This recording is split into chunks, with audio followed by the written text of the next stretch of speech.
خنزیر کھلانے والا ظالم بادشاہ۔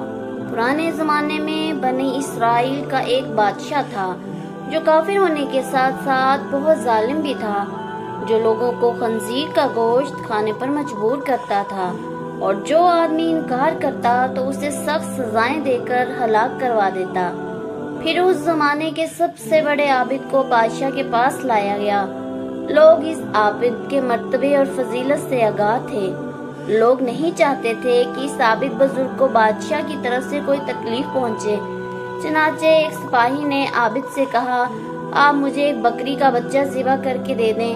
جب بادشاہ کہے گا کہ اس عابد کے سامنے خنزیر کا گوشت رکھیں تو میں وہی بکری کا گوشت آپ کے سامنے پیش کروں گا۔ بادشاہ یہ سمجھے گا کہ آپ نے اس کی خواہش کے مطابق خنزیر کا گوشت کھا لیا، اور اس طرح آپ بھی ہلاکت سے محفوظ رہیں گے۔ عابد نے بکری کا بچہ ذبح کر کے اس کا گوشت سپاہی کو دے دیا۔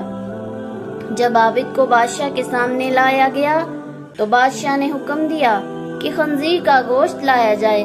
منصوبے کے مطابق تو اس سپاہی نے بکری کا گوشت عابد کو پیش کیا۔ بادشاہ نے کہا، میرے سامنے خنزیر کا گوشت کھاؤ۔ عابد نے کہا، میں ہرگز نہ کھاؤں گا۔ یہ سن کر سپاہی نے اشارے سے بتایا کہ یہ وہی بکرے کا گوشت ہے جو آپ نے دیا تھا، آپ بلا جھجک کھا لیں۔ لیکن عابد نے بادشاہ کے سامنے وہ گوشت کھانے سے انکار کر دیا۔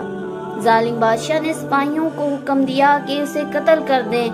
جب عابد قتل کے لیے لے جانے لگے تو وہ سپاہی قریب آیا اور کہا، آپ نے گوشت کیوں نہ کھایا؟ باخدا یہ وہی گوشت تھا جو آپ نے دیا تھا۔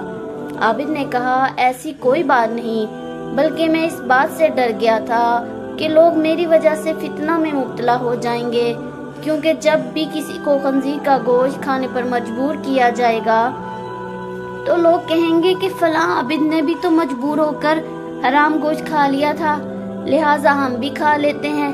اس طرح لوگ میری وجہ سے بڑے فتنے میں مبتلا ہو جائیں گے، اور میں لوگوں کے لیے فتنہ ہرگز بننا نہیں چاہتا ہوں۔